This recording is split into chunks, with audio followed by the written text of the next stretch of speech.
little bit about who we are, what we do, and why this matters for the conversation about social media. Clarion is a custom insights consultancy. Okay, what does that mean? We conduct custom research to understand different things about target audiences, brands, products, services that everyone uses on a day-to-day basis. So what logo should this company go with? What colors should be in that logo? Should the product be round? Should it be square? Which target audiences will it appeal to? Okay, these are all of the different questions that we're called on a day-to-day basis to explain for our clients. Okay, we do that in 3 different ways. Number 1, qualitative insights. These are very, very deep diving conversations with consumers about why they feel the way they do about certain things, why they do the things they do, and why they have that perspective on whatever the topic is. This could be in the form of focus groups, in-depth interviews, ethnographies. I know Dr. Carey's probably told you about those. Quantitative insights. These are hard numbers to back up a business case for a product, okay, to understand what percentage of my target audience is interested in this TV show, or what percentage of my target audience is going to buy this off the shelf at the store. And then we consult with the brands and their partners to help them action on and implement the different insights that we collect for them for a given study. So I think our role is pretty relevant for this group. We do a lot of different things in that space. We help media companies optimize their streaming services, right? So think HBO Go, HBO Now. We tell them about their audiences. I do a lot of work with this very difficult to understand group called millennials. I don't know if you guys have heard of those people before. They're very hard to understand, and we help companies and brands learn a little bit more about them. We talk to advertisers about the commercial space that they buy with different media companies and how that plays out and how they make those decisions on what channel to air on. We do a lot of event research, think Comic-Con, South by Southwest, etc. How do audiences at music festivals remember and recall the information from sponsors of those festivals, things like that. Testing shows, testing content, testing ad campaigns. So some of the work that we do at Clarion really sort of impacts, I think, the learning that you guys might take away from this conversation, okay? How many people in this room in bed this morning before they left their sleeping area checked some form of social media? Be honest. Okay.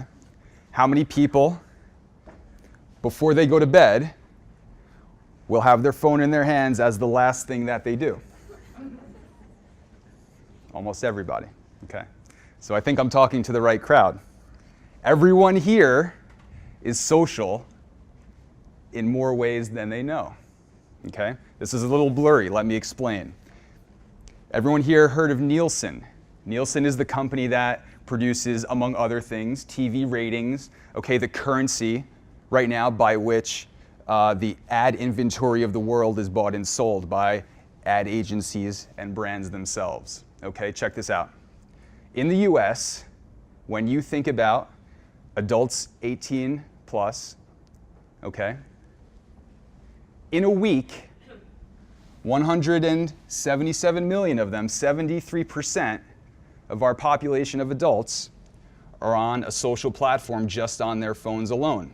We spend 25% of our time on social media compared to the other media that we consume. TV, radio, websites, digital, everything.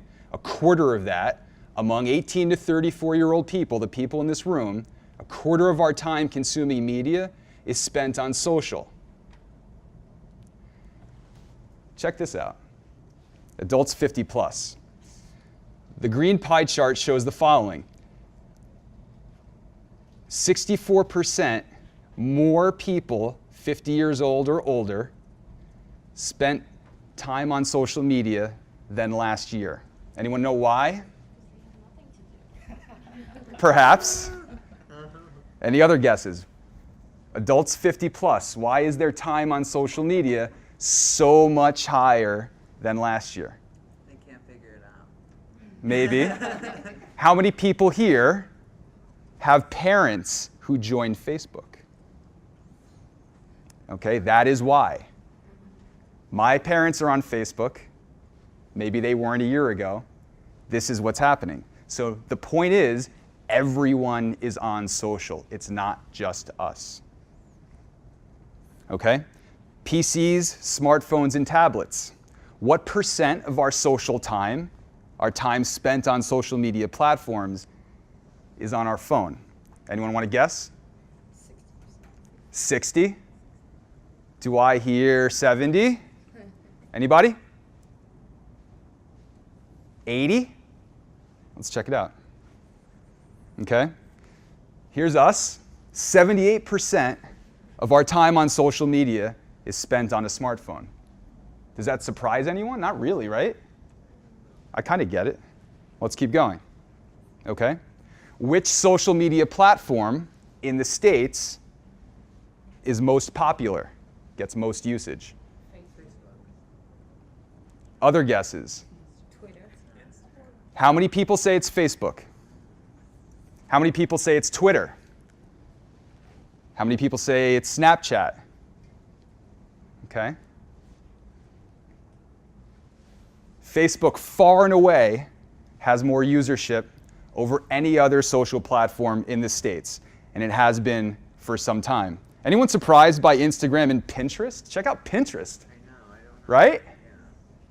Surprised me. That's pretty interesting. Anyone on Pinterest here? All right, okay. About a third, that makes sense. Okay, let's check this out. Daily usage. Among those people who use these social media sites, how often are they on there? Okay, Facebook users are on there daily. Okay, 3/4 of people who use Facebook in the United States are on there every day. Half of the people on Instagram in the States are on there every day, etc. Okay? This isn't just to throw out some stats. The reason why this matters is because brands care that we're so social. Okay? This is a little chart that illustrates a sort of media mix that a brand could undertake. You have traditional advertising, website, online, search, email marketing, direct mail, etc. Check out social, 13%. If everyone's on social, why is it 13%? Anyone know? Why is that so low? Who's making the decisions? Is it people here? No, it's people who aren't on the social networks. They don't understand it. So that's our job in the marketplace, is to make people understand the power of social so that 13% goes to 30, 60, etc., and it will. But here's the real reason, okay?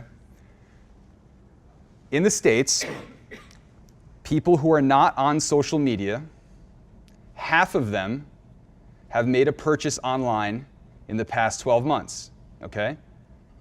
Half of people without a social media account have made an online purchase in the past year. Anyone want to guess what the number is for the people who are on social media? So if it's 46% among people who are not on social media, what percent of people on social media have made an online purchase in the past year? 95. 95? I was going to say 99. 99?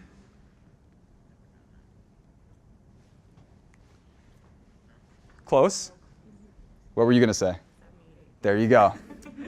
Have you seen this before? No. Okay, just checking. All right, fair enough. Okay, so people on social spend more online. This is why brands care. Okay, not only that, they're spending in a big way. $500 or more, $1,000 or more purchases, okay? Even people who are just light social media users, less than 1 hour per day on social, okay, they're twice as likely to make big purchases online, okay? Again, the power of social. People are spending money on brands as a result of being on social, okay? Why do media companies care? Oh, it's just Twitter, it's a fad. It's just Facebook, it's a fad. It'll go away and we'll be on to the next one. This is why big media cares, okay? Let me explain.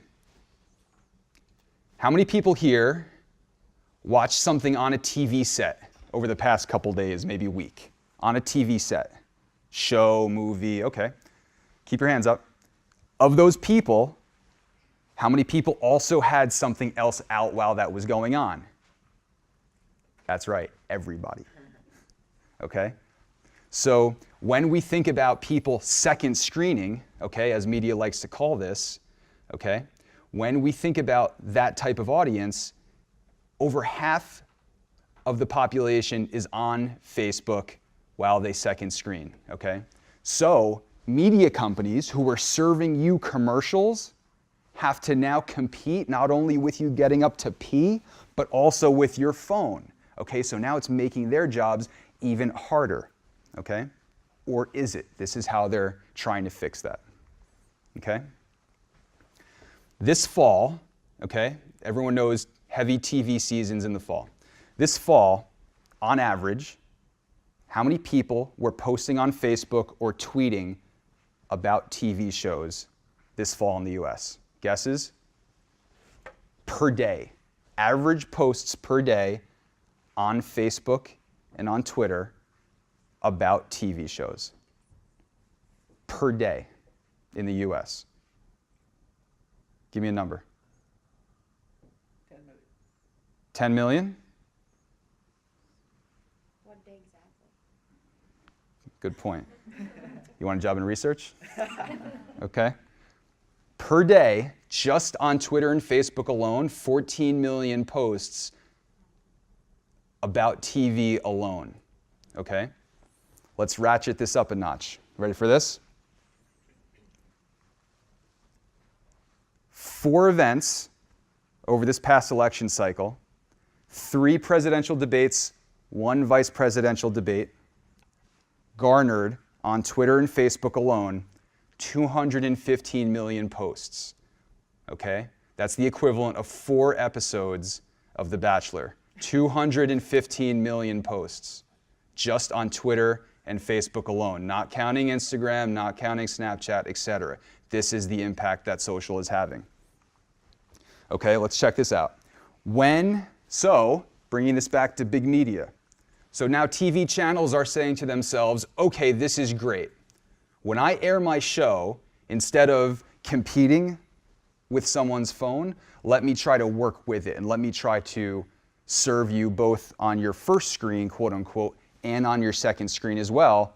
Here's what they're doing. The Bachelor is now serving you tweets, serving you Facebook posts before, during, and after the show airs. So now they're trying to appeal to both screens so that it's not fighting it, it's kind of going with the consumer behavior. And check out the impact that this is having, okay? This is what they care about, people including the network in those posts. Look at the engagement between comedy, drama, reality, and sporting events. The network itself, the channel itself, gets exponentially more love during sports when people are engaging with its owned feeds. Everyone knows what an owned feed is. This is ABC tweeting, this is ESPN tweeting, okay?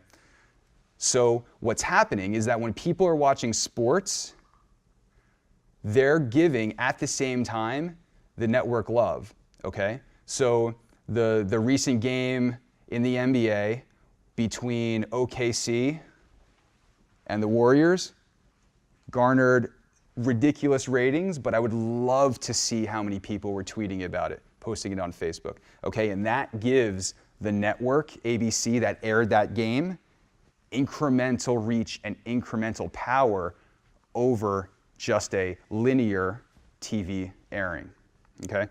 Let's check this out. Okay, so I'm gonna throw up a couple of questions, and I need everyone in the back to guess. This row is not allowed to guess anymore for the rest of class. Okay, here we go. During a reality TV program, when are the majority of responses sent to a channel or to a show's social media post? Okay, is it before, all the way up during, or after? Okay, so think Bachelor, think Real World, food competition, etc. When are consumers on social engaging with that show or network the most? How many people say before it airs? In the back, Before it airs. Anyone say before it airs? Nobody. During. Okay. After. Interesting. Okay. So mostly during or after. Let's check it out. This is for a reality show. Okay. Mostly during. Anyone have a sense of how that differs when I put up sports programming? Before, during, or after? How's that going to change? Anyone know? After. Smart man.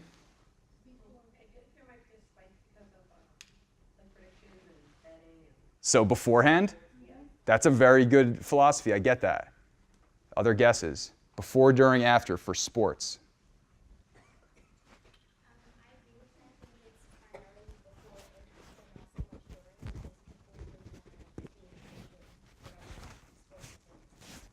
I hear that. All good points. After. Right? I think beforehand, I don't know, maybe I'm on my way back from the liquor store still. I don't know what it is.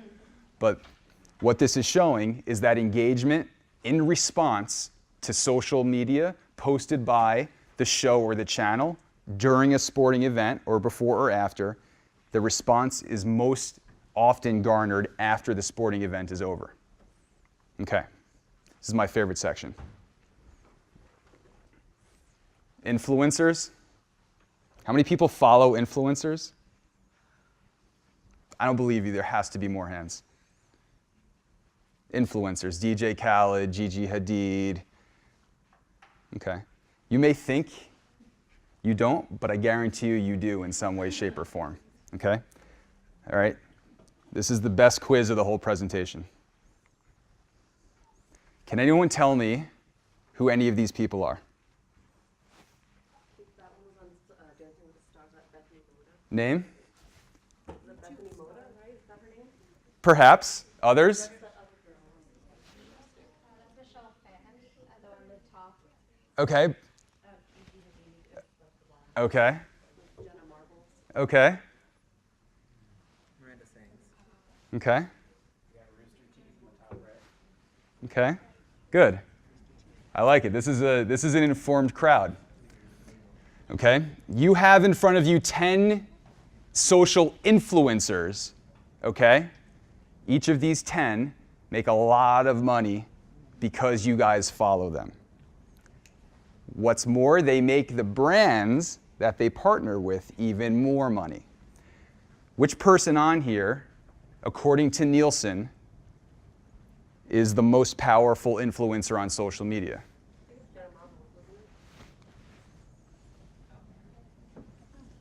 Okay, let me expand this.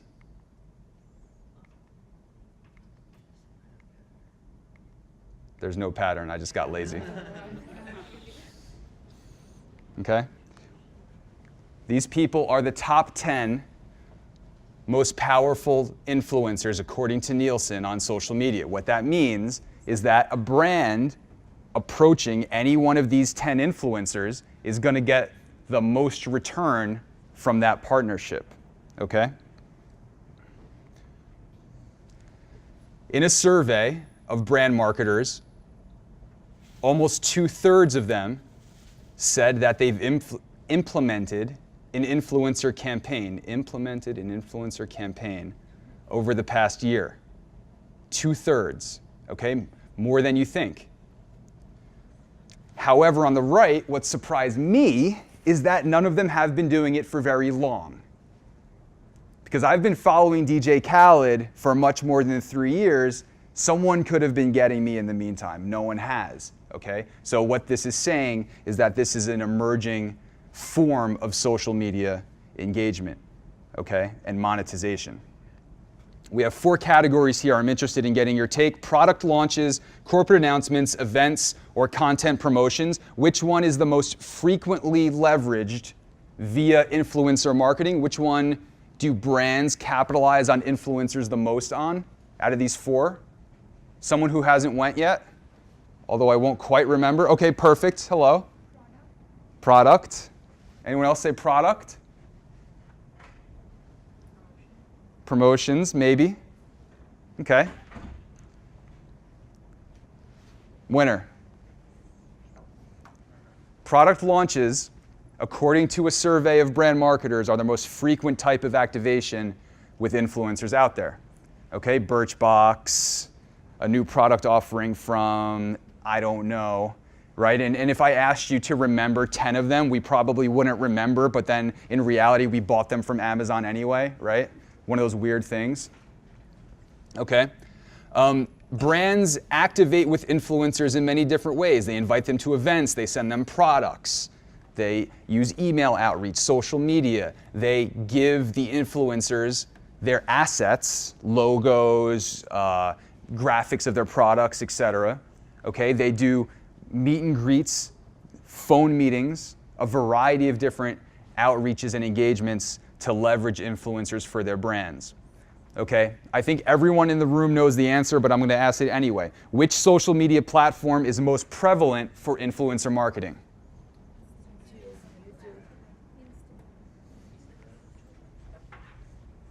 Instagram, but Facebook isn't far behind, which is interesting. Does anyone associate Facebook with influencer marketing? Because I don't. That surprised me, right? It's not that far behind.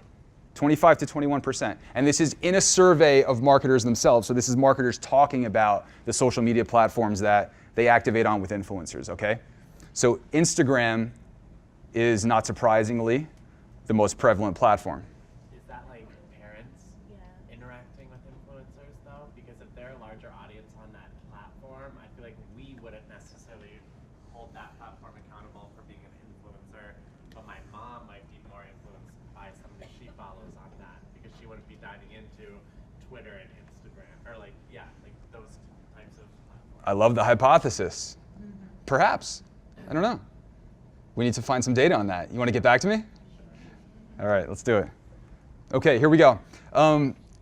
Measurement. Measurement is extremely important. Brands are holding media companies and agencies accountable for measurement. What does measurement mean? When one of these influencers posts the Birchbox, how many of them do I actually sell? Okay, so there's two types of measurement. One is sort of intent or impressions. How many people saw it? How many people told me in a survey that I'm going to buy it? But outcomes is a different story. How many people are actually buying? Okay, so brands right now are trying to hold media companies accountable to tell them not just how many people said they were thinking about buying it, but how many people actually bought it. Okay, very important. The biggest challenge cited by brands with respect to influencer marketing is measurement. Okay.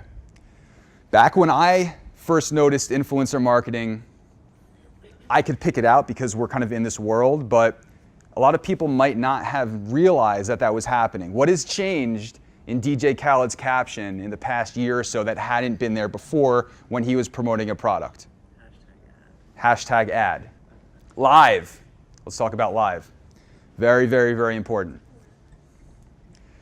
In 2015, Facebook Live launched to a select set of influencers and celebrities and news outlets. Anyone want to guess who Facebook paid the most out of this list to go live on their Facebook Live platform? This could be an entity or a person. Ooh. Okay, strong guess. Other guesses?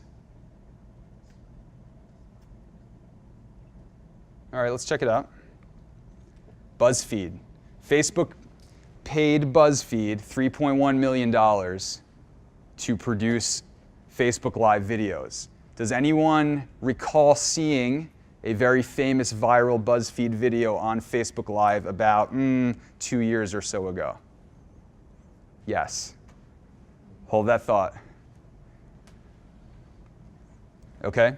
Last year, Mark Zuckerberg came out and said now Facebook Live is available to everybody. It got a lot of press. Cyberbullying. This is the real deal. There is no social media conversation without this. Okay, let's talk about even a younger demographic than 18 to 34. Okay, we're talking teens, 12 to 17 years old. All of them have computers, all of them have consoles, most of them have smartphones. Facebook, Instagram, Snapchat are the most widely adopted platforms. Girls respond more to visually oriented platforms. Boys are higher users on gaming consoles. A typical Instagram using teen has 150 followers. You can follow me on Instagram at Jamie Stenziano. Today I just reached 30. Clap. Thank you. Every teen in America has 5 times that. Wild. Okay? Almost half of these teens acknowledge to being a victim of cyberbullying. Almost half. Okay? If they're telling us, and that number is almost half, think about what the actual number is. Fill in the blank between these people that acknowledge it and the people that won't in a survey, right? This is real. Okay? There's only one piece of research I could find that identifies offenses of cyberbullying among this same audience, 12 to 17, okay? And the percentage of folks who admit to that is relatively small. Again, think about the number of people that have engaged in that but haven't reported it to this company in a survey, okay? One last slide and then we'll move on. 2/3 of folks who acknowledged being victims of cyberbullying or have seen someone being cruel and mean online have done nothing. Okay, there are a lot of campaigns around this right now. I suggest everyone checks them out. They're really informative. When they do seek out help, they seek out their friends. Okay, so how can we empower parents to be a part of that conversation, I think is important, as you can see demonstrated by the numbers. Okay, let's talk about fake news. Okay, 2/3 of Americans say that they get news on social. Check out Facebook. Check out Reddit. Compared to Facebook, very small audience. But check out the proportion of folks who use Reddit who say they get news on Reddit. Half, right? Even though the audience universe is smaller, for people on Reddit, more of them are getting their news on Reddit than a lot of these other platforms. Okay? At Clarion, we did a study here in New York City with folks all in our demographic about news consumption. This was conducted over the summer before the big sort of election tornado hit us. Let's check out what they had to say.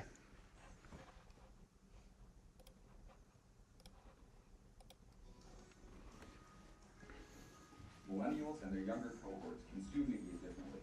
They disrupt, they dispel, and they've changed the way media companies approach content. To understand how these attitudes and behaviors apply to news consumption specifically, we interviewed young people in New York City to learn more. I use my phone. Most often it's CNN app or Mostly from YouTube, a little bit from Twitter. A lot of it does come from Facebook. Mix of social media and the New York Times Now app, Twitter, Reddit, mainly online sites. I feel like mostly through Twitter or Facebook. As my phone, my apps, my notifications through that. Social media is a big contributor to that. Too much TV. I don't have cable at home. I don't watch a lot of TV anymore, so it's pretty much all online. I don't have a TV at home. We don't actually have a TV at home, so. I haven't watched TV in... How many people don't have TVs? I'm just curious, by the way. Do not have TVs? Higher? I can't see. What percentage is this? Probably like almost, I think half of us here do not own a TV set. Just want to put that on the table. Couldn't tell you. I don't own a TV right now, so I just don't have the time to watch TV nowadays. Oh, it's like after work or something. Like in the bathroom, in the morning in bed. It is like my treat when I get on the subway. So I'd either be on my computer or on my phone. Common waiting times, you know. If you're not doing anything, that's probably the best time. Quickly, if it's factual and to the point. It's really fast. You get it right away. So something happened, I can tweet about it in a minute. I'm usually just on my phone. Twitter is a quick swipe away. Reddit's very accessible. It has news all the time. much more recent news as it breaks, as it happened, as it happens, or news that is still breaking? Up to the minute stuff, like when something's happening live, it's definitely you get a ton of sources at once, and you get like live video and stuff like that. Actually, I prefer to trust more local sources, smaller, like citizen-reported news. Yeah, I definitely have people who I trust and like journalists I follow on Twitter who I just get news directly from them. I mean, usually everything you read online, I take it with a grain of salt. Journalists who are getting paid to write it instead of just pulling facts to fit your opinion. If it comes from a legit source, then I have my trust in it. I know they're doing the right thing, and they won't tell me that aliens are coming unless aliens are really coming, you know, so. They don't have to be experts, they're just regular people, and they can say, I like that this happened, or I dislike that this happened, and it's kind of good and bad. You get more opinions. You just don't get a news station's opinion, but you get to see what everyone else is thinking. You get to see updates from people who are actually on the site where the news is happening. So you get a much closer look at the news.